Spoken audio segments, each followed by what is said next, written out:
You are returned to us, dear friend, and none the worse for bearing the heavy burden which I did press upon you. Most glad am I of this. I am informed that your efforts to negotiate a peace with Lord Ramuh ended in conflict. Pray tell me, what befell?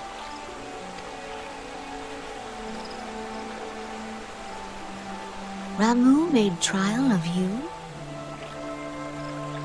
I fear there is truth to his claim. It is the darkness within us that attracts the darkness without.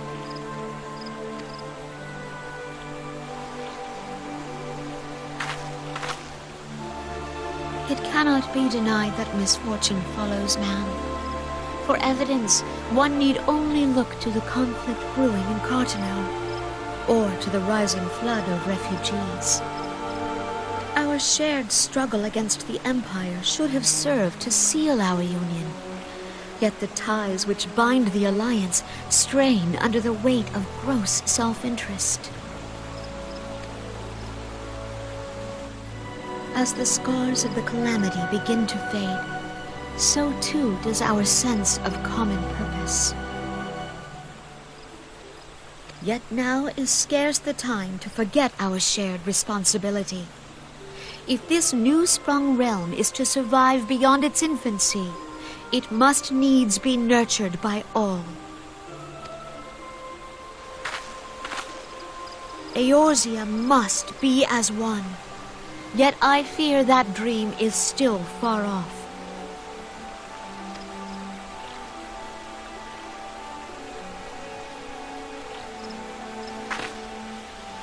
On behalf of the people of Gridania and the elementals both, I thank you for all that you and your fellow scions have done. Full oft have I been compelled to look to you for aid of late, and offered all too little in return. As leader of this nation, I shall endeavor to prove a more worthy ally to your cause henceforth.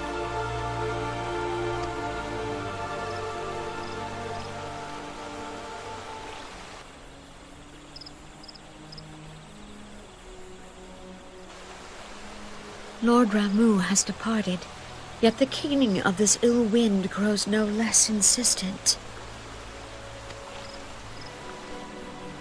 Voices of the forest, pray speak and I shall listen. What unseen evil begets this unease in my heart?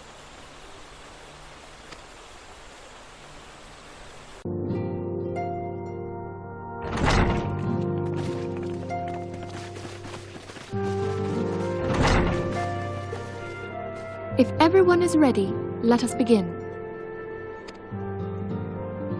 Urianger, the floor is yours.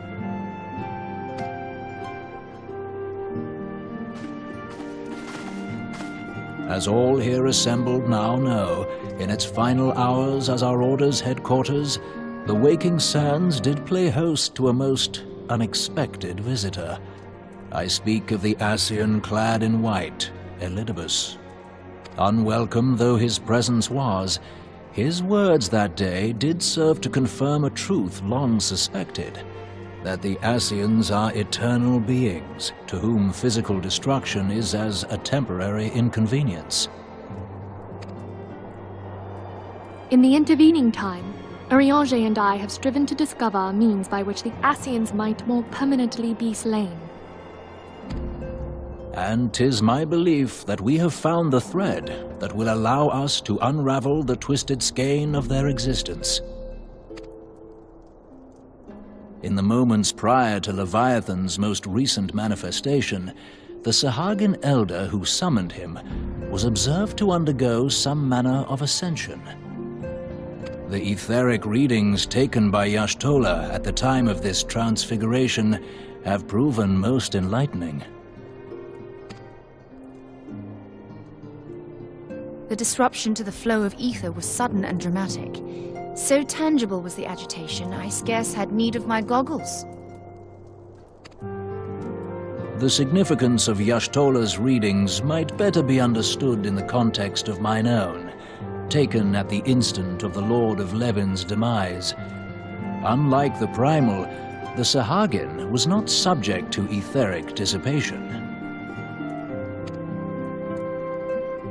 Before discussing our new discoveries, it may benefit us all to recall what we know of etheric behavior.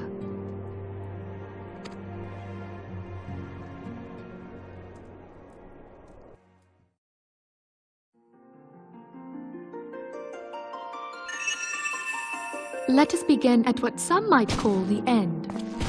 When we who dwell in the material realm die, our spirits dissolve into the flow of ether and are returned to the ethereal realm. In turn, the restless energy which suffuses that plane streams back into our world, giving rise to new life. 'Tis as the heavens did decree, the way of all mortal souls. Twixt this world and the next do the ethereal currents swirl, bearing the very essence of life.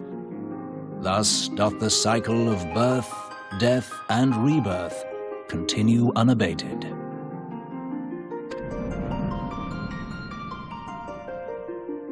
Primals behave somewhat differently.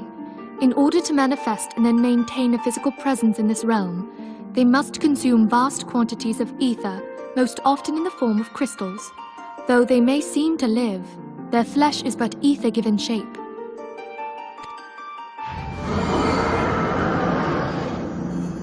Thus, a defeated primal leaves behind no broken corpse. Rather, the essence of its form seeps back into the land whence it came, and the energy of its shattered spirit is called back to the ethereal realm.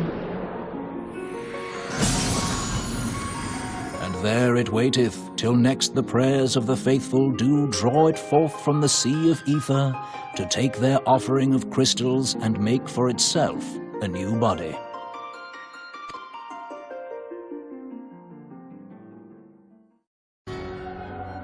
Which brings us on to the third group, the so-called immortals. They exist in a manner all their own. Quite.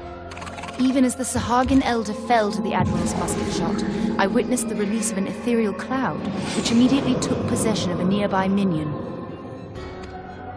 A soul that dissipateth not upon the death of the flesh. The secret of life everlasting, and in the claws of a Sahagin no less. But I wonder, what would happen to one of these obstinate spirits should there be no suitable host for it to claim? If mortal death entails a return to the ethereal realm, it seems doubtful that the soul of an immortal would venture there. Nay, it merely withdraweth a distance, unto the shore of the ethereal sea, perchance, but no further. Yes, it exists in neither this realm nor the next, abiding instead in the space that lies between them.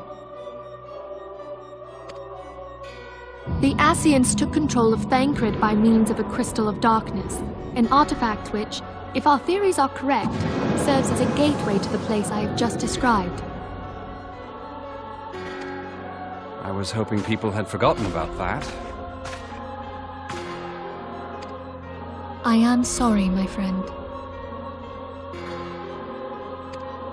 For a mercy, the weary road of our research hath brought us unto an answer. The Sahagin ascended to an immortal state, but he did not possess a crystal of darkness through which to flee this realm. Thus was he consumed by Leviathan. If we could entrap the spirits of defeated Ascians in like manner, and thereby deny them resurrection...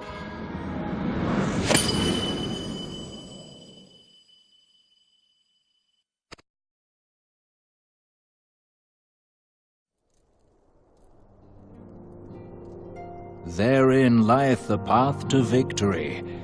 Thou art most perceptive, my lady. Only when we have trapped the bodiless soul within an ethereal prison can we hope to defeat its unnatural constancy. Thus might even an eternal paragon be consigned to oblivion. These feats are, of course, far easier said than done. At present, we lack a viable means to entrap and extinguish an Ascian soul. Yet, I believe it to be possible. The pieces of the puzzle lie before us. We have but to put them together.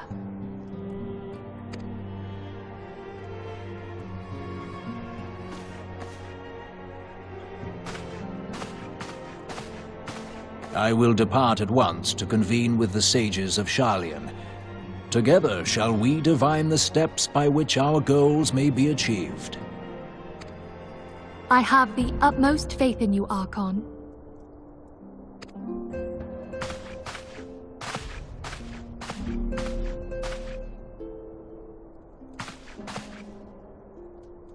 Beg pardon, antecedent, but I would raise one final matter. Even now, a Sharlayan survey party seeketh to ascertain the fate of the students of Baldessian. Their findings shall soon be known to us. Though you harbor feelings of dread, I bid you surrender not to sorrow, but abide instead in hopeful prayer.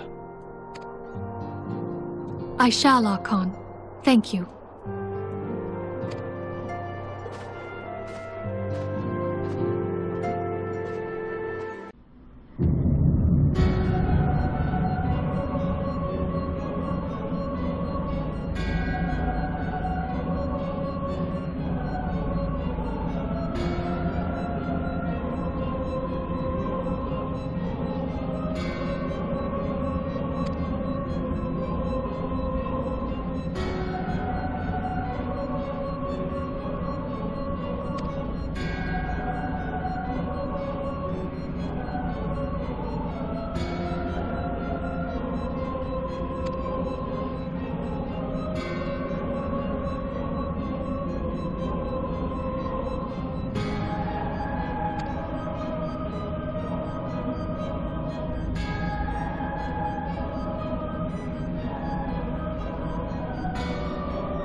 Tell me, General, what think you of Alfino's bold endeavor? I think it is more than bold, Your Grace. His organization would pave the way for a united Eorzea. Well do I understand his impatience.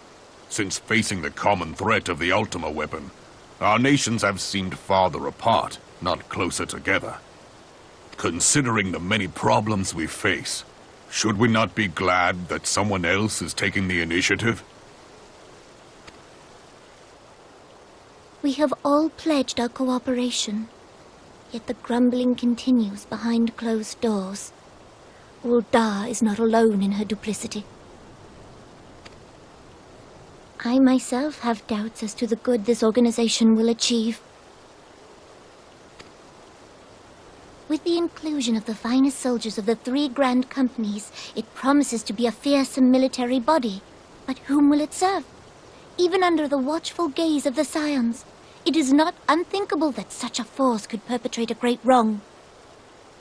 Does it not concern you that a significant proportion of its financial backing came from the coffers of the Syndicate? That those unprincipled worms might forge this extraordinary gathering of warriors into a private army? I have trust in the Scions, Your Grace. They have spared us no end of trouble at the hands of the Primals. If they seek reinforcements, I deem it unwise to deny them. As for their finances, full many gave generously. And though our nobles proffered a sizable sum, their coin did not spill from the pockets of Lolorito and his cronies. And what of the presence of our stalwart adventurer friend in this endeavor? I doubt the Warrior of Light would betray our cause.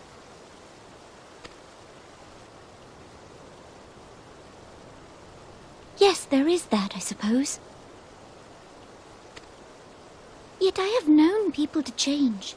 Whether we will or no, the events of the age hurl us this way and that, like a dust devil skipping across the sands.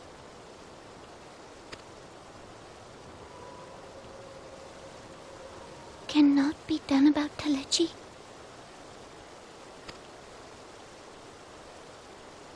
I have explored all avenues available to us, Your Grace. But as Ul'dah law now stands, we lack the evidence to convict him of any crime. To arrest him on spurious grounds would only play into his hands.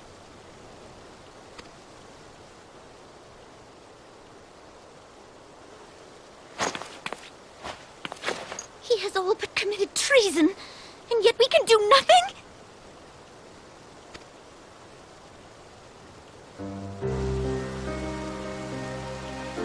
Then what good our government?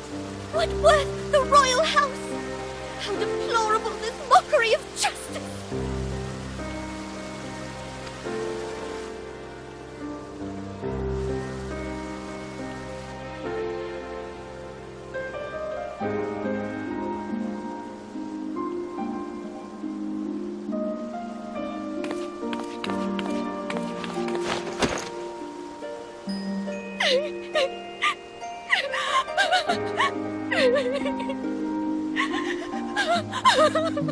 Have faith, Your Grace. It is not over.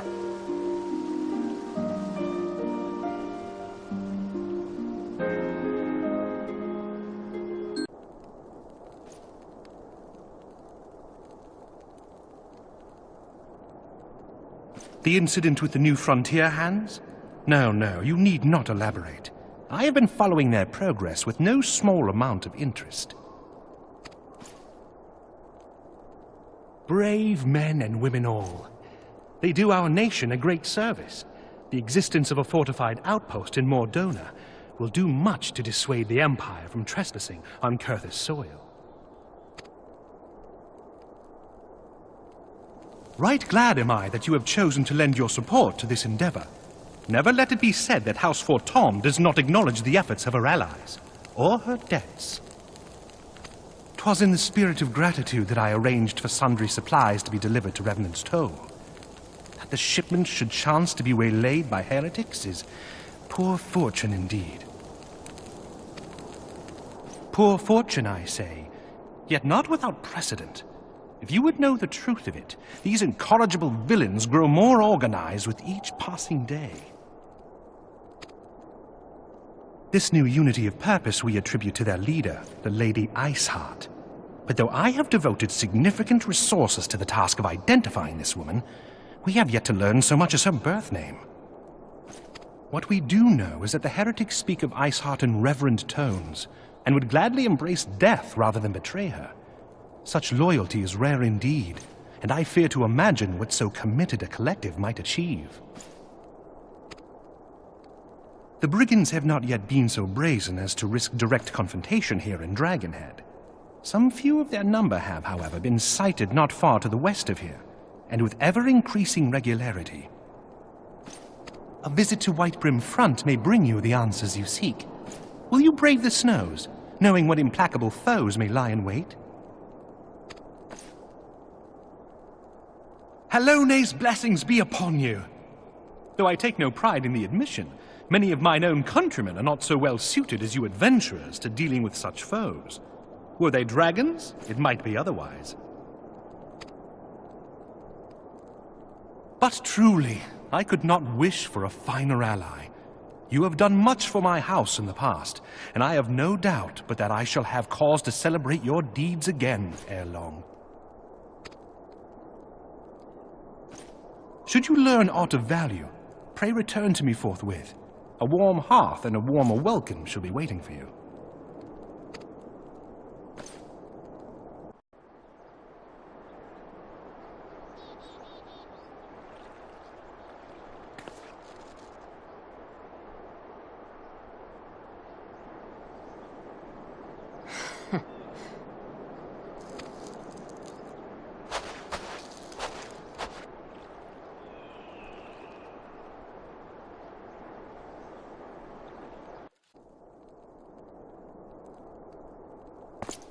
Your return is most timely. Of their own accord, my thoughts had turned to your task and the progress thereof. I confess, my imaginings tended toward the grim and bloody.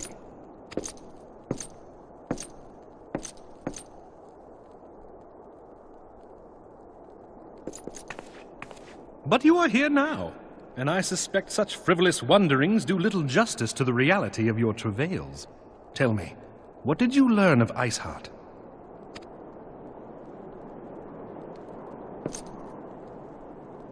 Indeed, and this transpired at Snowcloak? Of all the highlands, that towering wall has borne the worst of the region's brutal shift in climate. So inhospitable has Snowcloak become that we have still to survey the area in its entirety. Could its frozen heights conceal the heretics' hideaway? Mayhap a more robust reconnaissance effort is in order. Putting such considerations aside for the moment, we still know far too little of this Iceheart. That she is capable of commanding such a band of fanatics bespeaks natural authority, and no small measure of charisma. As much as I would like to fathom this mystery with you, the situation has grown beyond my personal purview. I am bound by duty to inform the Temple Knights and request that they bring this matter to its conclusion. Giving the glowing reports the new commander has garnered thus far, I am certain that they can be relied upon to take appropriate action. Though Iceheart's true identity yet eludes us, you have provided us with a point from which to begin. Sometimes it takes but a single stone to prompt an avalanche. On the matter of the stolen provisions, I have already made arrangements for a second shipment to be sent to Revenant's Toll. I could not well allow such an honorable venture to be undermined by one miserable setback.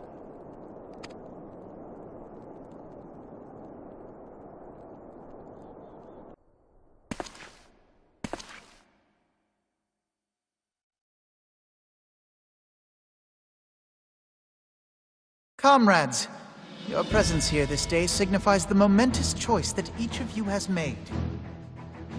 With your strength now pledged to the scions of the Seventh Dawn, you are beholden to no single nation. You stand as the vanguard for a united Eorzea.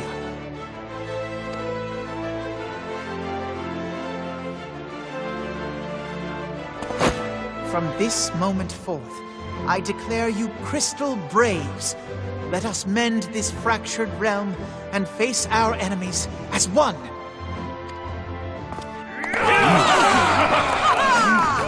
Whether it be the Beastmen and their primals, or the conflict in Carteneau, it is plain that the nations of Eorzea cannot solve the problems which plague the realm.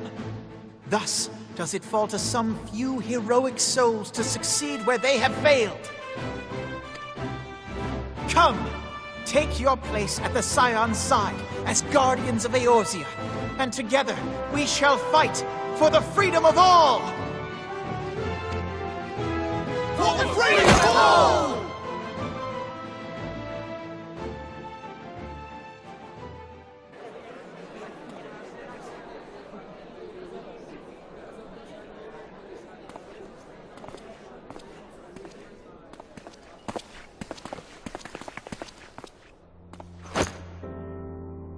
A rousing speech, Alphino. Or should I say, Crystal Brave Commander Leveilleur? Please, Antecedent. The title is honorary. I shall not be leading the troops into battle, as it were.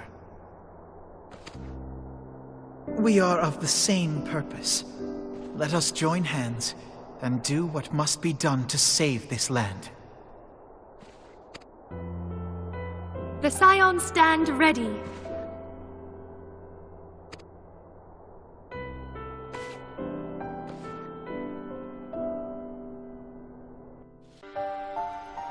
I'm eager to see what the Crystal Braves might accomplish. This shall prove an interesting time indeed for the Scions. Yes, I'm listening. So our worst fears are confirmed. The entire Isle. Such power defies comprehension. Truly? Kryl is alive? Thank the 12. I see. Pray, inform me if her condition changes. Yes, I shall pass on your words to Urianger. My thanks. I shall contact you anon. When I learned of the loss of the Isle of Val, I dared not hope that my friend had survived. Yet, by some miracle, it would seem she has. She's still to regain consciousness, it is true, but better that than death. Putting this happy news to one side, we must now endeavor to make sense of the readings taken by the survey party. It appears the etheric disturbance which accompanied the Isle's destruction is of a magnitude alarmingly close to that of Ultima. Could the Ascians be responsible for this devastation as well? I wonder, have you heard aught from the Mother Crystal since the battle with the Garleans?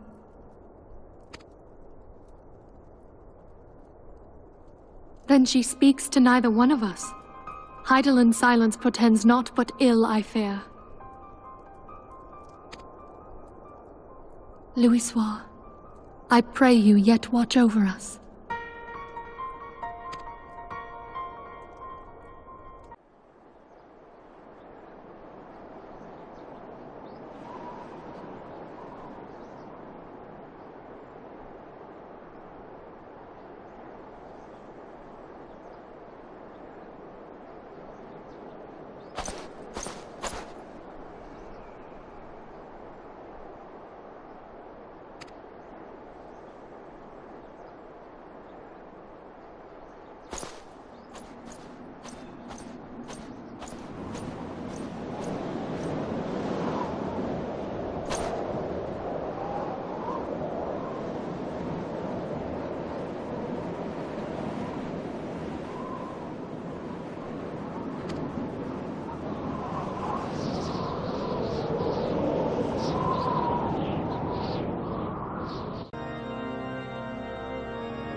Hail to you, sire. How might we serve you?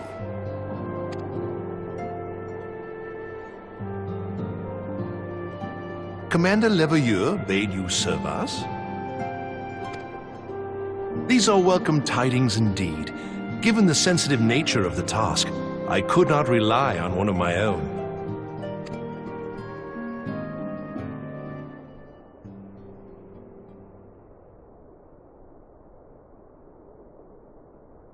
That which I'm about to tell you, I tell you in the strictest confidence.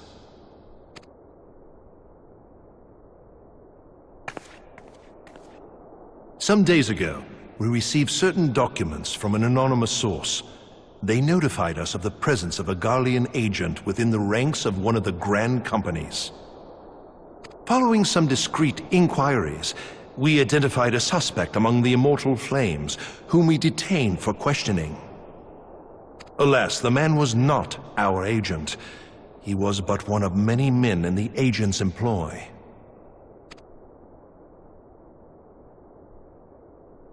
We pressed the traitor for a name, but he had none to give. He claims never to have met his master, whom he knows only as the Ivy. He was, however, certain that this Ivy had coiled itself around every part of the Immortal Flames. It would seem our quarry joined the company some time ago, and gradually recruited others to his cause. These conspirators are the vines by which he learns our secrets, all without exposing himself. It won't be easy to identify the Ivy amidst this tangled mass of subterfuge, but we have a tendril in our hands, and we shall follow it all the way to the gnarled root.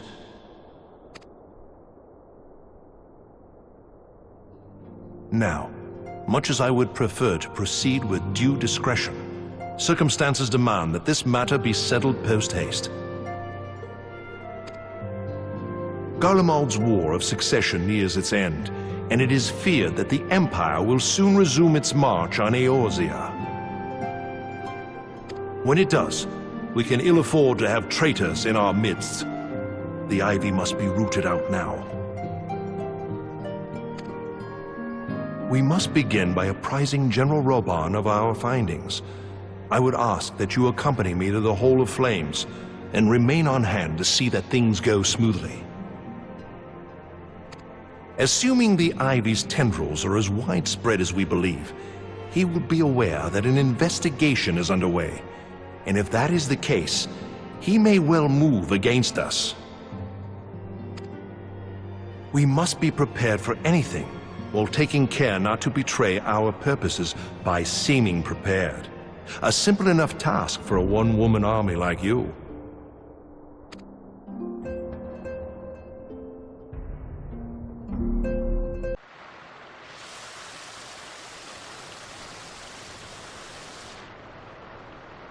Well, well, what brings you here, my friend?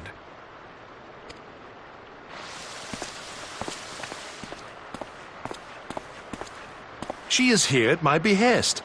Greetings, Reborn. It has been a while. Hilbert, you old scoundrel. When they told me you'd be visiting, I scarce believed my ears.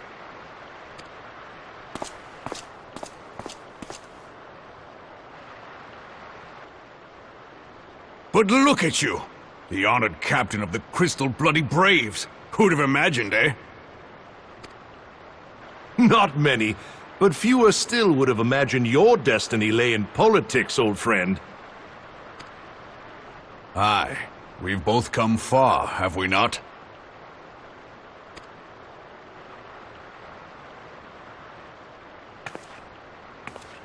Lest you wonder, Hilbert and I go back a long way. We've been friends and rivals since we were lads. The last time we saw each other, Alamigo had just fallen. So you can guess how many summers it's been. And in all that time, not a word from the fool. Ah, well, my dealings tended toward the modest and mundane, unlike some I could mention. As I hear it, no sooner did you reach Thanaland than the brass blades clapped you in irons and dragged you off to die on the blood sands. Being a stubborn sort, you won 1,000 matches and earned yourself a place in the people's hearts while you were about it. Then, with your mountain of prize money, you bought the Colosseum and secured a seat on the Syndicate. Those balls, brother! Rags to riches does not do it justice. You're a hero to the common man. Pah! Spare me. I am no hero. If anyone is worthy of that title, it's our friend here. Next to her, I'm little more than a glorified butcher. But you, Wilbert, you sell yourself short. By all accounts, you are an adventurer of some standing. I like to think that I did my part for the greater good. But if you're no hero, then I'm no adventurer, not in this company. Anyway.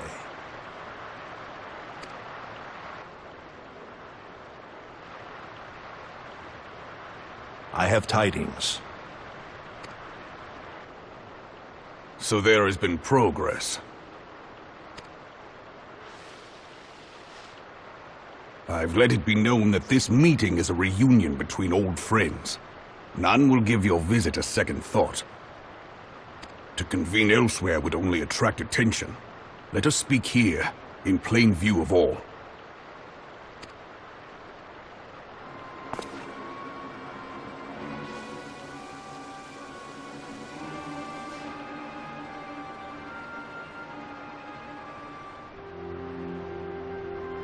So it is we who have been compromised. Teleji Adeleji's machinations have shaken Ul'dah to her foundations. In such uncertain times, a man's loyalty may be bought for a fistful of gil. But if this snake has truly been in our midst for as long as you say, we must needs consider a far graver possibility. Conspiracy. Could it be that the Monetarists have been in league with the Empire from the first? Very well. I will have my most trusted men investigate the matter. Continue your inquiries in the meantime. It does me well to see you again, old friend.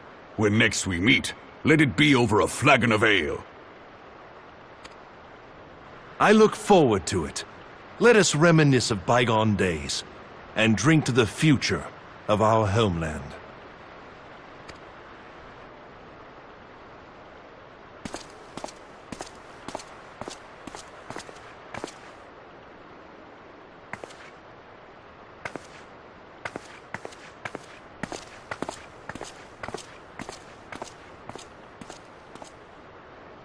Flame General, you wear the mantle well, old friend. I must work hard if I'm to keep up. Well, it would seem your services were not required after all. I dare say we have Roban's prudence to thank for that. Still, I was glad of your presence. My thanks, Scion.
Have faith, my friend. You need only state your case with confidence and clarity.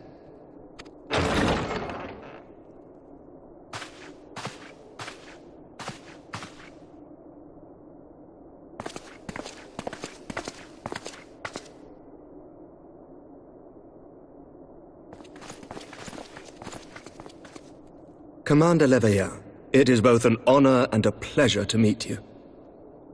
I am Emmerich, Lord Commander of the Temple Knights. Alphino Leveilleur, at your service. Your reputation precedes you, Sir Emmerich. I think we will find that we have much in common.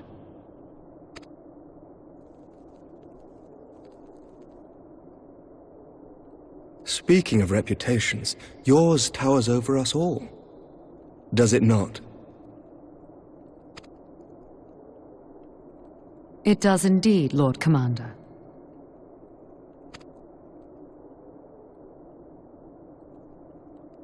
I am not too proud to admit that I have followed your activities with an interest bordering on fascination. Full glad was I to learn that you would be joining us. Now then, shall we begin?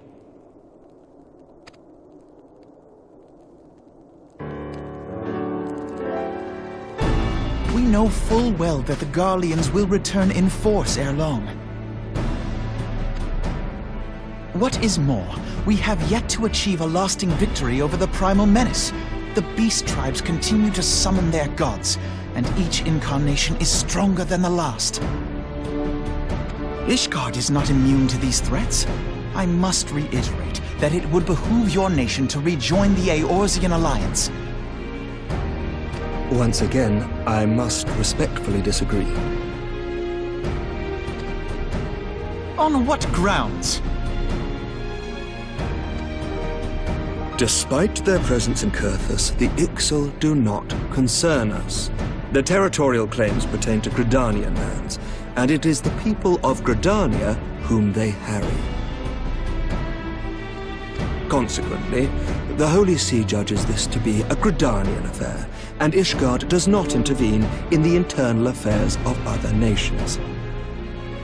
Even were that not the case, our forces are wholly committed to the Dravanian conflict. We have not the knights to spare. As for the Garleans, we are not ignorant of history. We have observed the rise and expansion of the Empire, and we agree that it is only a matter of time before they resume their campaign in Eorzea. Then surely it would be in our best interests to present a united front. Mayhap one day, but not yet. Gaius van Belsar is dead, and the legion of conscripts he left behind lacks the will to fight. We think it highly unlikely that they will emerge from behind the walls of their castra for some time. Forgive me, but if Ishgard's position has not changed, why did you agree to this meeting?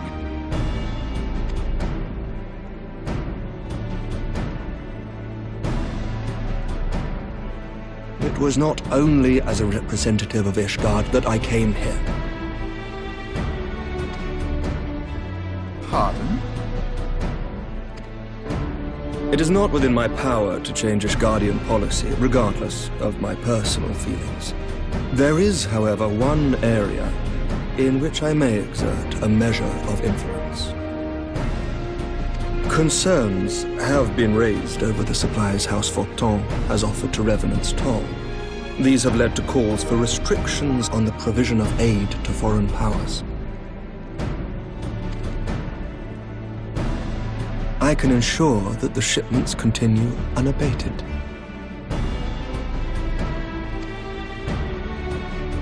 Sir Emmerich, we would be in your debt. No, you would not, for I require something in exchange.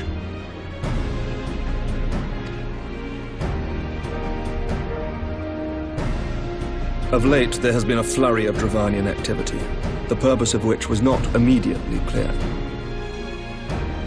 However, our astrologians have since observed alarming changes in the heavens. The dragon star waxes unnaturally bright, and there are whispers that it portends the resurrection of Miqo'te. The fallen guardian of Silvertear Falls? That's absurd. Full many times have I gazed upon the dragon's corpse still wound around the Agrius, and wondered how different our world might be if it yet lived to plague the skies. I do not know, and I do not wish to know, nor does any son of Ishgard. Yet the mere presence of Dravanian forces is not sufficient grounds to send knights to Mordona, whatever our astrologians say. As I told you before, we have not the forces to spare. But we do. So you will intervene on our behalf if we agree to watch over the Keeper of the Lake. Do you accept these terms?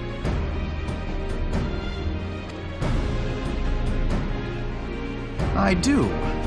I will see that you are kept abreast of any developments. I regret that we could not come to a similar agreement on other matters, but I understand that you are not at liberty to make such decisions. Nevertheless, I hope that what we have accomplished here today will serve to demonstrate to your countrymen that we can work together towards a common goal. Mayhap one day we shall look back on this moment as the first step towards a united Eorzea. Mayhap we shall, Commander.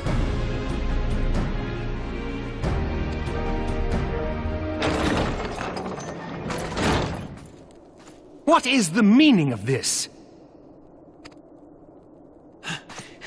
The caravan, my lord. It's been attacked. It was Iceheart, my lord. What? By the Fury! All our precautions were for naught?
The tales do not do you justice, warrior of light.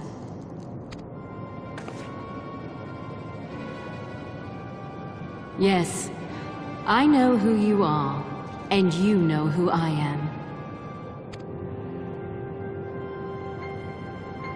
I was given the name Izel, but I earned the name Iceheart.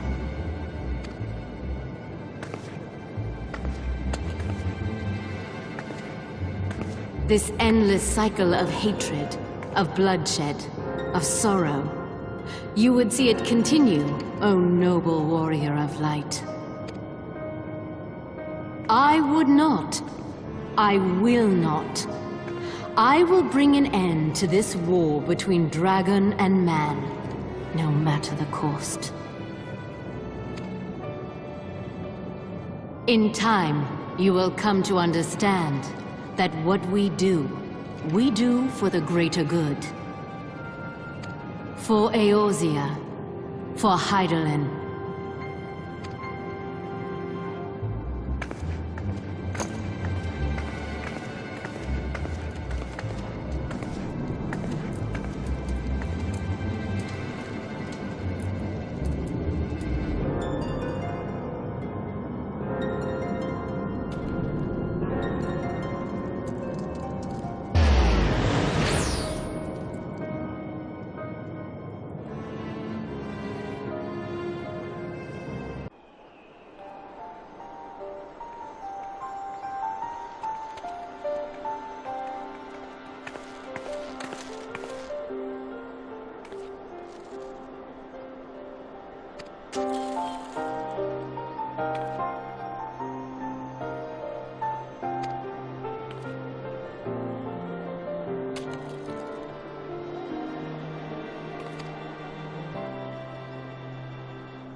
Change has come to the Garlean Empire, and we must discuss the implications.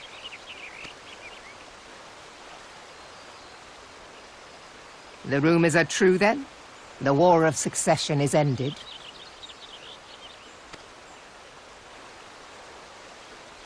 It is. A new emperor reigns in Garlemald.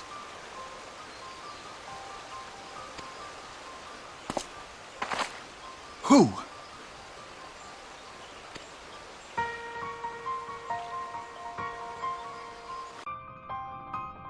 The birth and all too rapid expansion of the Garlean Empire is commonly attributed to the strategic brilliance of Solus Zosgalvis, yet he did not rule alone. Several members of the royal household also distinguished themselves during his reign. Nevertheless, it was the eldest son who stood to inherit the throne, until his most untimely passing.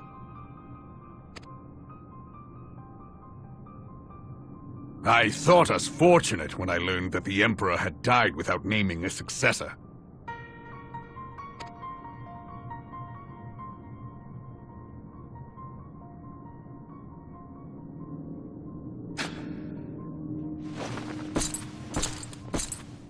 Would that the Garlean Empire had died with him.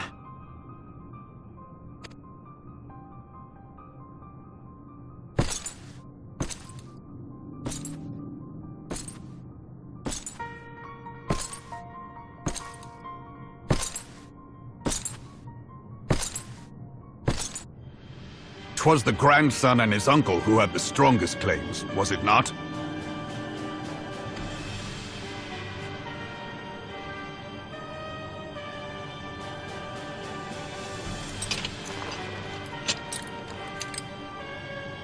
Indeed, yet claims count for little without the power to assert them.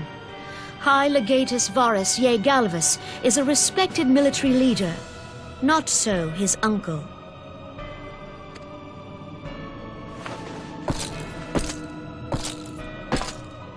So young Varus has torn the crown from his uncle's grasp and taken his place at the head of the Empire.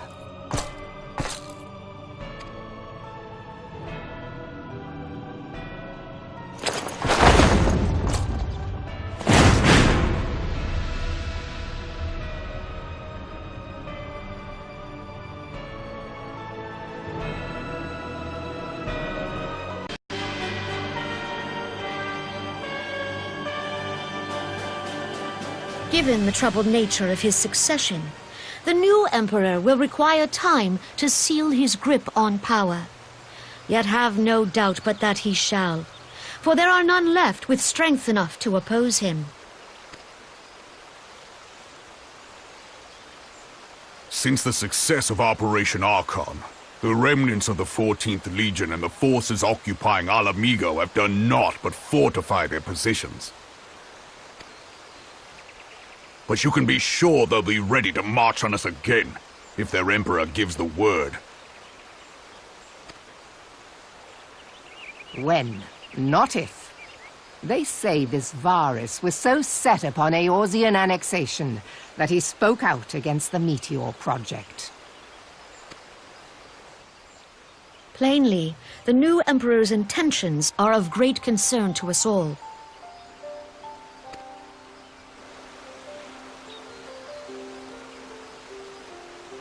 I propose that we set aside the Cartano dispute for the present, and discuss what measures the Alliance might take to prepare for a resumption of hostilities with Garlemald.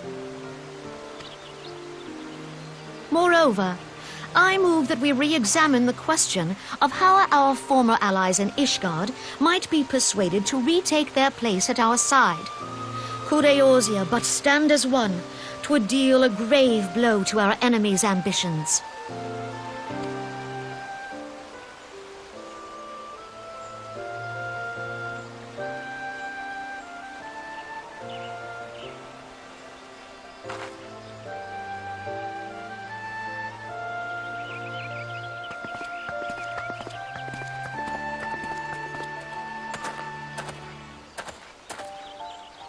Well, I suppose we should be grateful that they have finally acknowledged the inevitability of Imperial attack. Who knows? They may even do something about it. If only the leaders of Ishgard would follow their example and stop hiding behind their gates, praying for the coming storm to pass them by. But that is a discussion for another time. At present, I am more concerned by the fact that the Alliance's mooted preparations will be made known to the Garleans many moons before their coming. So long as the Ivy eludes our grasp, no secret is safe.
Menphina, am I right?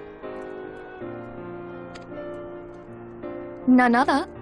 I bid you welcome to Revenant's Toll, and thank you for traveling so far on such short notice. As if I could ever say no to Urianger. Moonbreeder is an accomplished Sharlayan scholar, and an authority on aetherite technologies.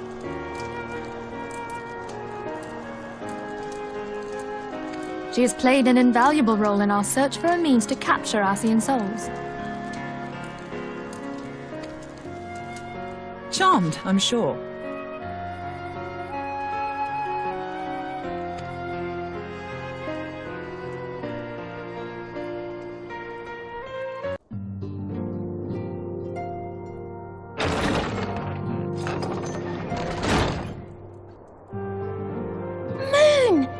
It's been ages! Oh, longer, sister!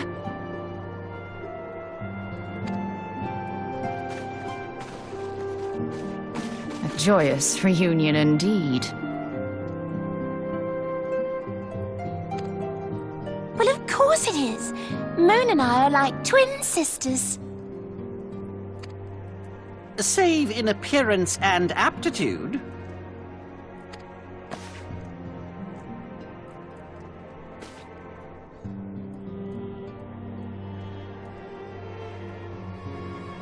Everyone, if I could have your attention. We have with us an esteemed guest who has come from Sharlayan to assist us.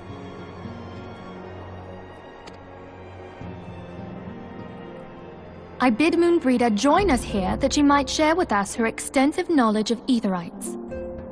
Also, as many of you are already aware, she has been overseeing our research into white auracite, a sample of which she has been good enough to bring with her.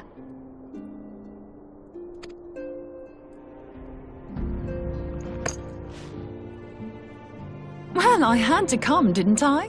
You'd have to be bloody daft to turn your nose up at a chance like this.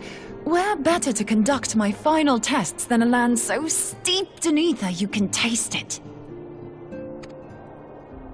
'Tis plain the passage of the years hath done little to dampen thy youthful spirits. And nothing at all to reform thy youthful manner.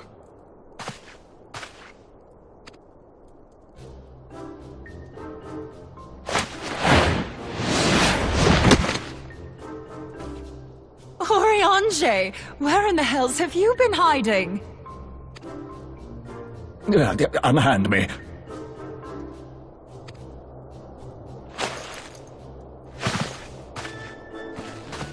I come all this way, and that's what you have to say to me.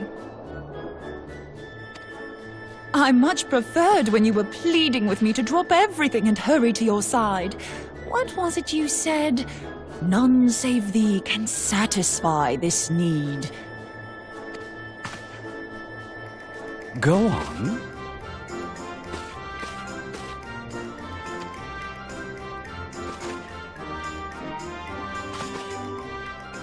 Thine artless attempts to misrepresent mine all too innocent motives do thee little credit. Mine intent, as well thou knowest, was but to impress upon thee the gravity of the circumstance. Lest thou doubt, a deiform entity shall shortly be summoned, save if thou and no other grantest my compeers thine aid. You still haven't found it, then? Your missing aetherite? We have not. No. We know that Iceheart teleported to an aetherite not far from the first. Yet even after careful analysis, we could not locate the second beacon. We now suspect that the heretics destroyed the second aetherite to impede our pursuit. Our allies continue to scour Snowcloak for Iceheart's sanctuary, but we have no guarantee that they will find it. Yet it must be found, for even now Iceheart prepares to call upon Saint Shiva. I'm sorry, but if the aetherite's been destroyed, then that's that. Although, You're absolutely sure she used the first aetherite, are you? She didn't just use teleportation magics? One of our own bore witness to her escape. I can say with absolute certainty that Iceheart used the aetherite.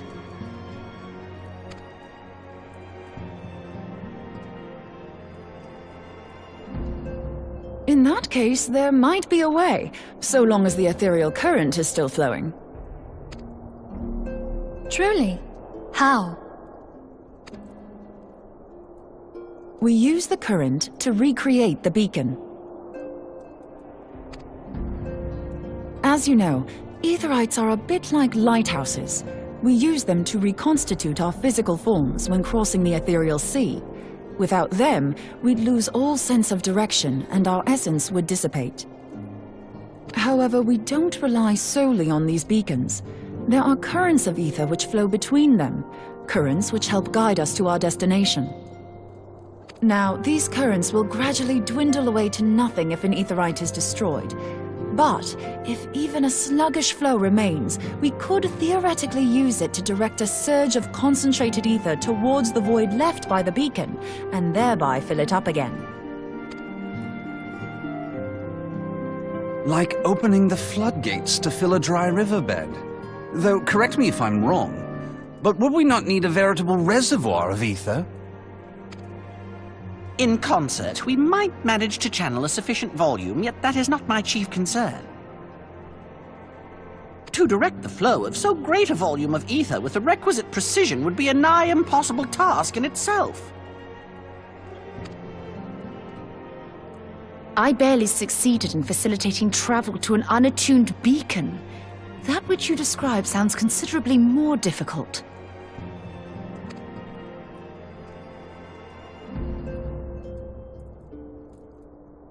And dangerous. Every person who has attempted to teleport in this fashion has died in the process. They, however, did not have wide aura sight at their disposal. I can use it to channel all the ether you can give me into the aetherite. However, wide aura sight cannot retain ether for an extended period of time, so we would need to infuse it immediately beforehand. Just so you know, I'd confidently give this plan better than even odds of success. And if the worst comes to worst, your people won't suffer. Though it risked the lives of our best and brightest, we have not the time to seek other options. If the ethereal current still flows, we shall carry out Moonbreeder's plan. That's the spirit. Let's roll the dice.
fool. Blind, bloody fool.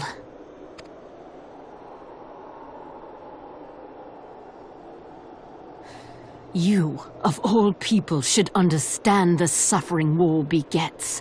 That no sacrifice is too great if it brings an end to the violence. Mine is the righteous cause.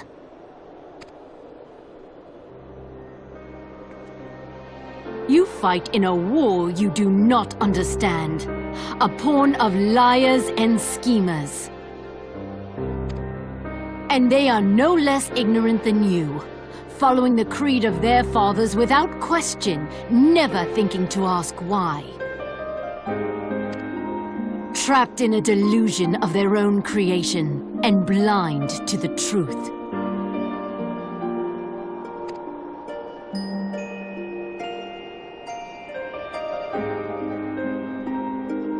Warrior of light, redemption is not beyond us.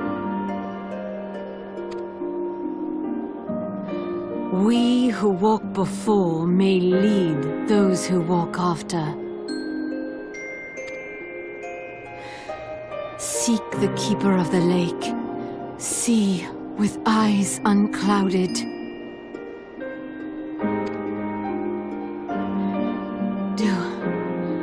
Do not squander a mother's gift.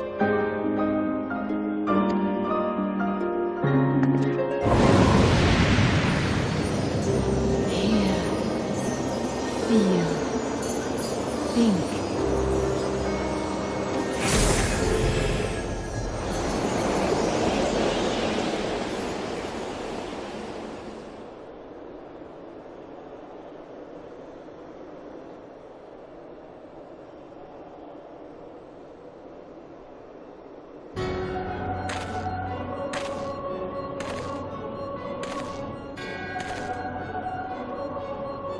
And so the vessel withdraws, a predictable outcome.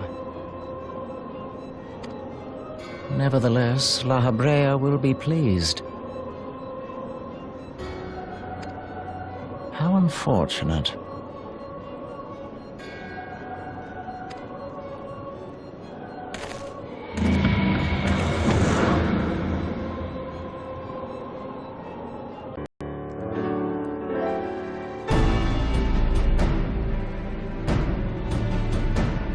On behalf of the Holy See of Ishgard, allow me to express my deepest thanks. Never before have we been required to contend with a primal. Indeed, there were fears in some quarters that our knights might not be equal to the task. From what we have now learned of these beings, I can say with certainty that we would have lost a great many men had the Scions not intervened. Then the argument for preemptive action should be self-evident. Perchance now you will reconsider my proposal that Ishgard move against Nautalon. Ere we first met, a similar proposal was tabled, but the Holy See decreed that we were to observe, and that military action should be taken only in self-defense. All things considered, it was not an unreasonable decision. Since the calamity, 2 vigils have fallen to the Horde, while Garuda has never shown any inclination to storm the gates of judgment. Which is why this unprecedented crisis and its resolution may prompt a change in policy. You who have faced these primals know well the threat they pose. Ishgard did not. Not until now. And there is naught like a brush with death to change a man's outlook.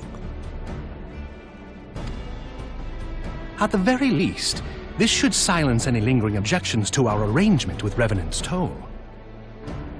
The Holy See may even feel moved to grant us its formal endorsement. So far as it is possible, the Scions shall be compensated for their service. We should be grateful for any aid you can provide. As a gesture of good faith, I shall withdraw my previous request. Your people are doubtless needed elsewhere. That will not be necessary. We too have a vested interest in watching Dravania's movements. I see. Once more, I must thank you. Sir Emmerich, if I may, do you truly believe that Midgard's could return?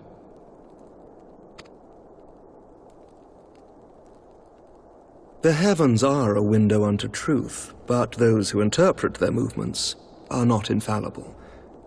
I requested your involvement as a precautionary measure.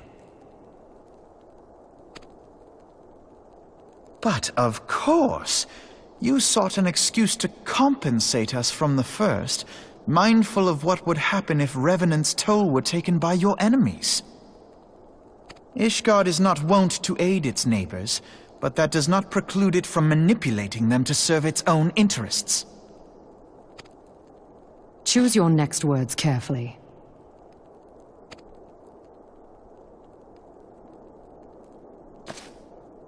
Do you know what sort of man becomes Lord Commander of the Temple Knights? One who comes from good stock. I did not. Yet here I am. Now, why do you suppose that is? Because I swiftly learned to tell the difference between words, deeds, and beliefs. You are correct, Master Leveilleur. Ishgard desires to see Revenant's toll flourish, as it would present a troublesome obstacle to our enemies from the south. We are so glad to be of use to you. As we are to you. Ours is a mutually beneficial arrangement, lest we forget, one born of necessity. The dragons grow more restless by the day, and the heretics harry us nigh without cease. We have contended with such troubles for centuries, but there are limits to even our endurance. Yet as a pauper is loath to part with his meager possessions, the leaders of Ishgard are not wont to render up their trust to outsiders. But with perseverance on our part, they may yet be made to see the light. Nevertheless, one must take care when walking the road less traveled.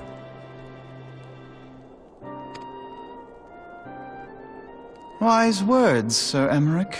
I shall make a point to remember them. I must apologize for my earlier outburst. I hope it will not sour our good relations. Not at all. You but spoke from the heart. I trust you understand that at times my duties may prevent me from meeting with you. On such occasions, my second-in-command will speak for me.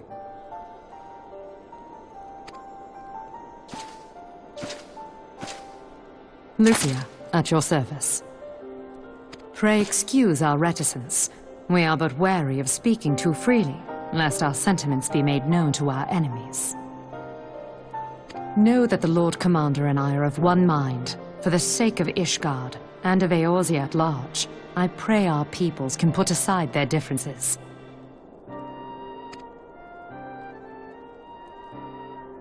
Those who dwell in the past risk losing sight of their future. Should aught befall one of our shipments, pray inform Lucia immediately. You may also relay to her any words you might have for me alone. Not being of Ishgardian birth, she owes no allegiance to any noble house, making her as near to incorruptible as one can find in my homeland. Suffice it to say, I trust her completely, and so may you. Which reminds me, Lord Orchefort, if you would be so kind? Certainly.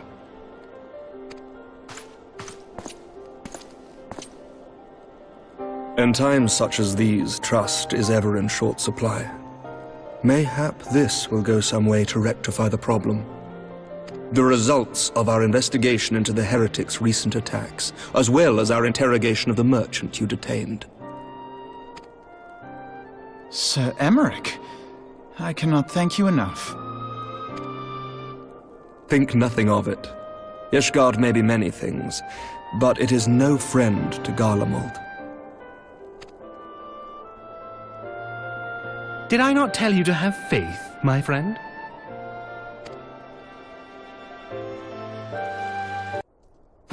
Words cannot well express how glad I am to see you return to us hale and whole.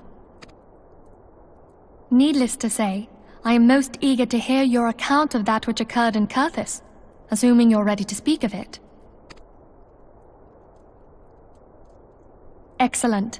I shall summon the others at once.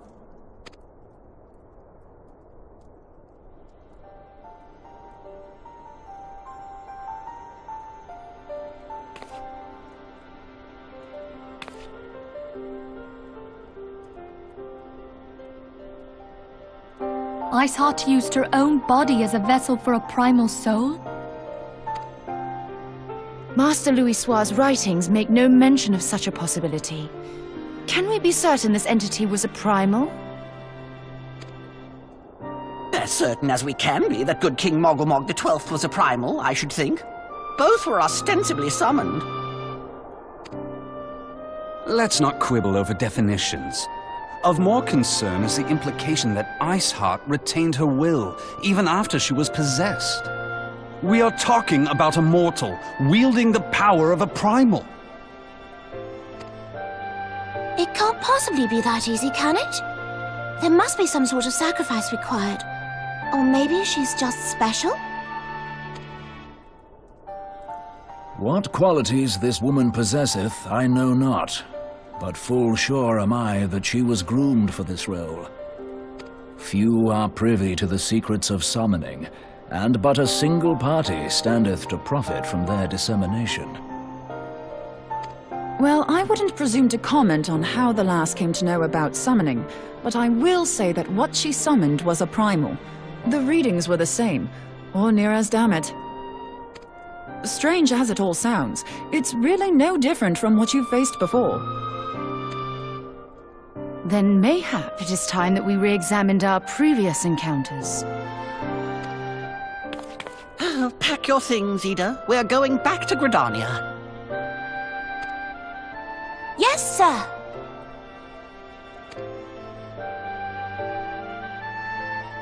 About Iceheart's final words to you. Hear, feel, think. Hydaelyn speaks to her as well. If Iceheart is blessed with the power of the Echo, she will doubtless have used it to further her goals. Or could it be that it was a revelation granted her by the Echo which first set her on this path? She did say that the Ishgardians were blind to the truth. Do you think she has knowledge of the origins of the Ishgardian-Dravanian War? It would do much to explain her unwavering conviction. Did not the Lady Iceheart implore thee to seek the Keeper of the Lake? And did she not imply that in so doing thou wouldst come to see with eyes unclouded? Midgard-Zoma was a king amongst kings who reigned for centuries on end. But he is dead and his wisdom lost to the ages. Unless the Ishgardians' fears are well-founded. It would seem we have yet another reason to stand watch over the Keeper of the Lake. For a mercy, we are well positioned to do so. Iceheart, Shiva, Ascians, and Midgard-Zoma. I shudder to think how they're all connected.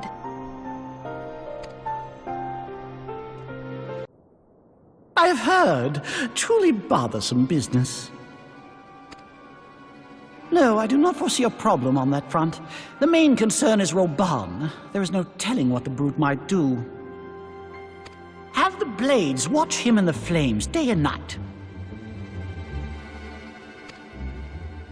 You may leave the Sultana to me. I shall personally attend her grace.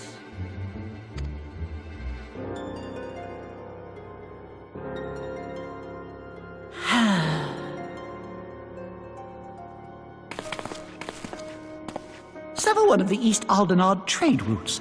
That ought to keep Lolorito occupied for a while.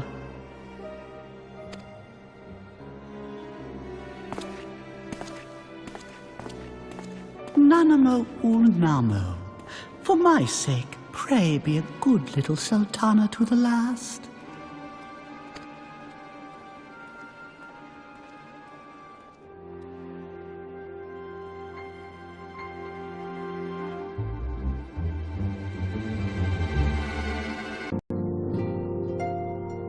Welcome back, my friend. I have already received word from Alphino. To think that Flame Marshal Huayu was the Garlean agent. I know not what to say.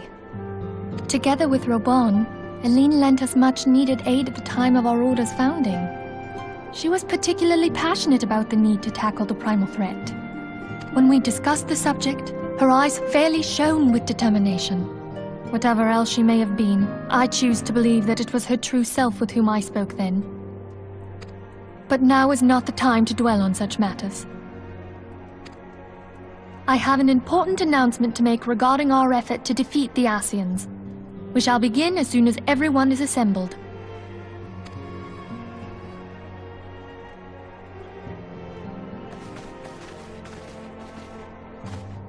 My thanks for coming, friends.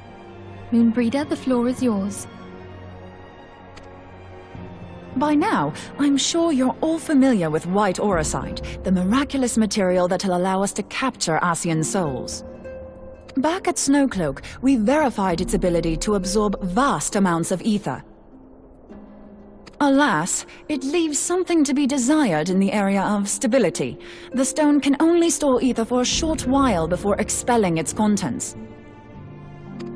In addition to Auracite's inherent limitations, we must needs be wary of our enemy's strength. Our foe draweth upon an infinite wellspring of power. Even should we succeed in entrapping him, the stone will not long contain his wrath. Meaning that, if we want to kill the swine, we'll have to be quick about it. 'Tis our belief that an Ascian soul may be permanently undone, if smitten by a sufficiently concentrated burst of pure ether. The only trouble is, we can't say for sure how concentrated the burst needs to be. Without knowing how much ether an Ascian soul is composed of, we're basically guessing.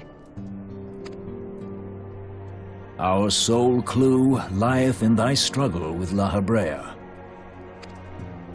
During that encounter, Heidelin bid you forge what she called a Blade of Light, a weapon which took the form of a luminous stream of energy. Based on your description, we believe the blade with which you vanquished your foe was composed of ether. Admittedly, your victory proved ephemeral, as La Habrea was able to use a crystal of darkness to flee into the space that lies between our world and the void. The fact remains, however, that Heidelin placed the means to destroy the Ascians in your hands. Be that as it may, it would be unwise to assume that she will do the same when we next encounter such a foe. Quite so, my lady. We must needs find the means to forge our own blade of ether, one to equal that which Heidelin did benevolently bestow upon her champion. That is all well and good, but it seems to me that producing such a blade will require a prodigious quantity of ether. Whence will it come, pray tell? Oh, what if we had 2 pieces of white auracite? One to trap the Ascian, and the other to store the ether for the blade. Oh, nice try. But it's as I said, the stone won't hold ether for any length of time. We'd still need to collect the stuff there and then, sorry to say. And therein lies the rub. Finding a way to create the blade whenever and wherever we choose. 'Twould seem more research is in order. I'm going to linger a while, perform a few more tests on the auracite. And I could do with some help. Urianger, why don't you lend me a hand? Mine apologies, but I am required at the Waking Sands. Lady Menphina hath given me sole charge of the premises. 'Twould be unseemly to leave them unattended. Sole charge, you say? So you're basically alone there, then? Well, that settles it. I'll just have to come to you.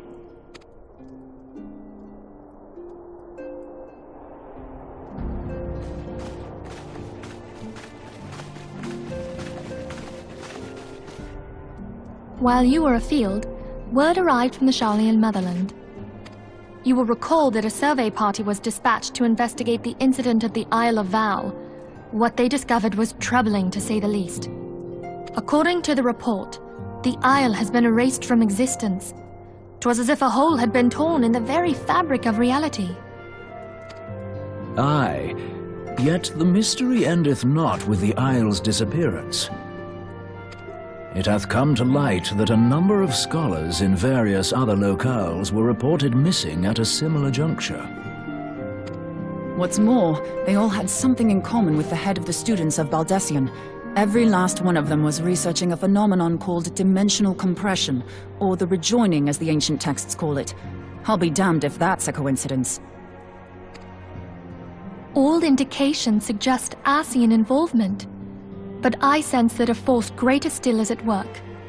The entity the Dark Beings call the One True God. We must pray that my dear friend Kryl regains consciousness soon.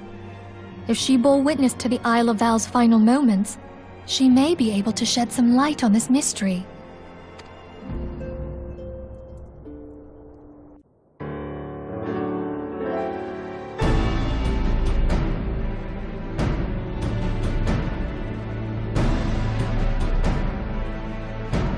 Following the calamity, the forces of the 14th Imperial Legion entrenched themselves in strategic locations across Eorzea. So swiftly did they accomplish this, it was suspected that they had received help. To think that it came from Huayu, my right hand. There is more. We have reason to believe that Huayu didn't deal exclusively with the 14th. She also answered to a higher authority in Garlemald. But this higher authority could not have been the Emperor. By consenting to the Media Project, Solus Zos Galvus showed himself to be more concerned about preventing the spread of primal influence than claiming Eorzea for the Empire.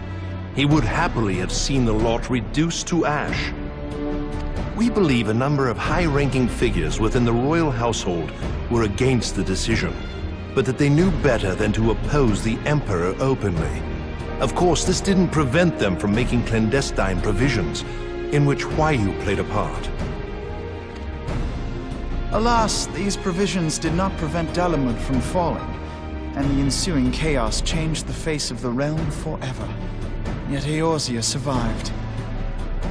To all intents and purposes, the Meteor Project had failed, and the Empire was left to rue its lack of a decisive means to eliminate the primals.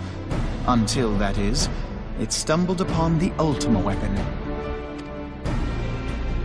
Even before the accursed thing was dug up, it seemed to me the 14th had the might to overwhelm our weakened armies. Yet they chose to hide behind their walls. Why? The Black Wolf was wary of making the denizens of Eorzea desperate, lest more primals emerge to bleed the land. The discovery of the Ultima weapon, however, emboldened him to resume his war of conquest in earnest. But there was one in Garlemald who believed that Van Belsar's actions were premature. One who stood higher in the Imperial Army's chain of command. He ordered the Legatus to halt his advance, only to find that the Black Wolf had slipped its leash, and that the 14th now acted alone. In a bid to bring Van Belsar to heel, he used the agent he had planted in Ul'dah prior to the calamity to undermine the Legion's efforts. A man who outranks Van Belsar, yet opposed the late Emperor's decision to annihilate Eorzea. This could only be the former High Legatus of the Garlean army, now known as Emperor Varus Zos Galvus. So he was Huayu's true master. But one of several in actual fact. We've learned that even as Huayu served the Empire's interests, she sold Imperial secrets to a certain faction in Eorzea. In so doing, she helped to maintain the status quo, thus prolonging the conflict. Considering who stands to profit from war, it isn't hard to imagine who her other masters were. 7 hells! You mean to say that she was a double agent? Triple, if you consider her services to Ben Belsar and the new Emperor as separate. As neatly as these pieces seem to fit, one aspect of the puzzle remains unclear to me. By whose will was the Marshal feeding intelligence to the heretics? And try as I might, I fail to see how aiding their cause would profit either her Imperial or monetarist masters. Could it be that another hand is at work here? If so, Huayu must be made to reveal whose it is.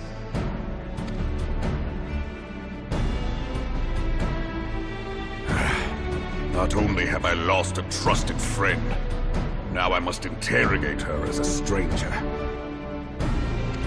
Not a pleasant task, I grant you, but a necessary one. Unless we weed out the ivy, root, stalk, and stem, it will simply grow back. I know that full well. Those closest to Huayu have already been detained, and I will question them alongside her. General, pray keep in mind that there may be unwitting abettors among them. All will be treated fairly. On that you have my word. Those who are innocent have no cause to fear. You have ever been a friend of truth, General.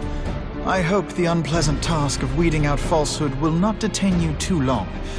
Though it be for the sake of Eorzea, doubting one's comrades is poison to the soul.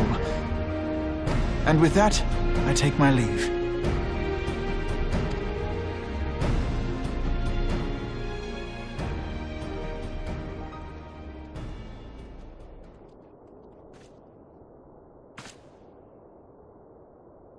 All these years, I've been made to dance to their tune. How could you, Huayu? How could you side with them? Those cankers who take from this land and give naught in return, who use their power to disempower and grow fat while the people starve. I know you can hear me, monetarist scum! Your crimes will not go unpunished! Today I will purge this land of your sickness! Before the eyes of the 12, I swear it!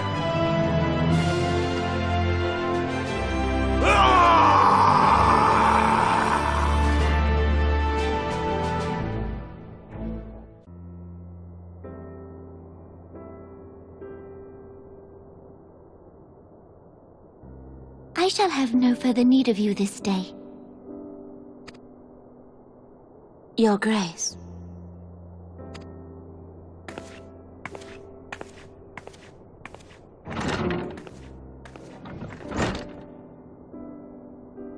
I fear that not even mine own chambers shall remain private for long. Has the situation grown so grim?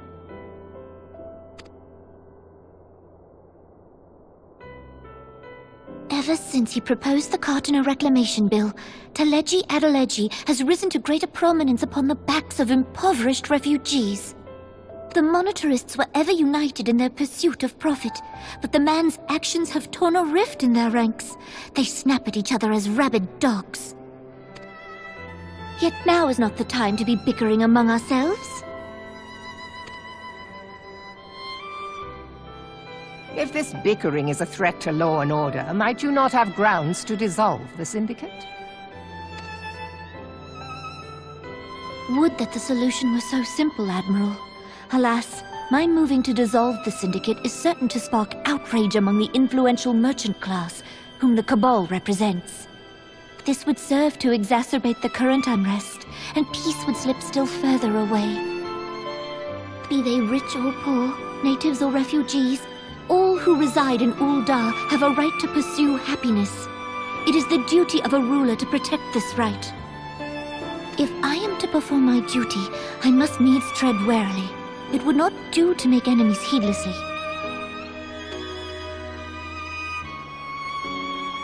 Were Lord Lolorito here, he would doubtless say that I have my head in the clouds.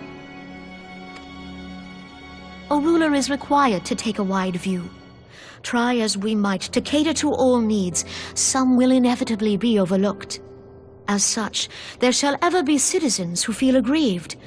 It cannot be helped. But as you have informed us, the monetarists take no view but their own. They hunger for power while the masses starve. In the absence of a common cause, it seems beyond any one individual to make Uldar whole. And the presence of a Garlean agent within the immortal flames only makes matters worse. Even accounting for Uldar's historic reliance upon mercenaries, such a grievous breach of security is unprecedented. I fear this business will provide the monetarists with a rod to beat Rauban.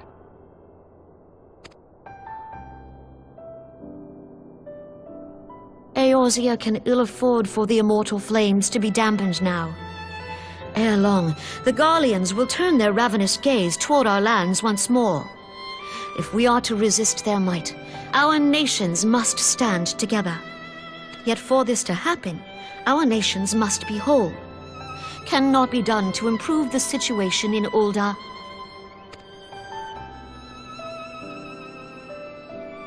The true wealth of Uldar lies in the health, happiness, and hopes of her citizens.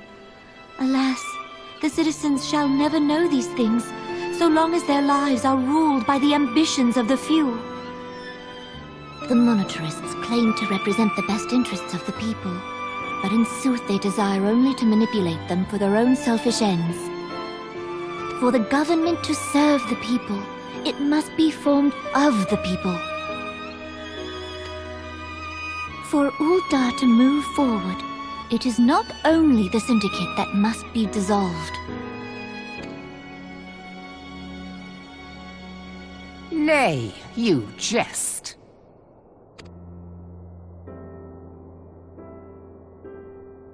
My friends, it was for no other reason than to make known to you mine intent that I requested your presence here.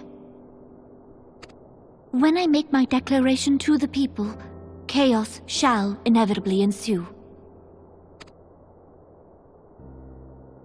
As the last monarch in the line of Ul, I make unto you this request. Help Reborn to preserve order and protect the people. Forsake them, and you forsake yourselves, for a strong Eorzea will ever have need of a strong Uldar.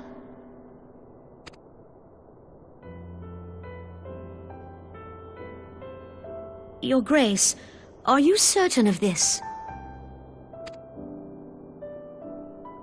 There is no other way. When the time is ripe, the nation shall become a true republic. Both royalists and monetarists shall cease to be.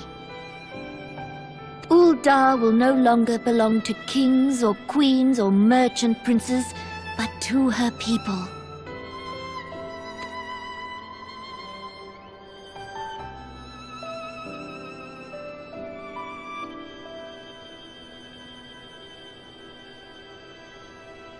Reborn, forgive me for casting aside all that you have toiled for in my name. Beyond this gesture, I am powerless to help my subjects.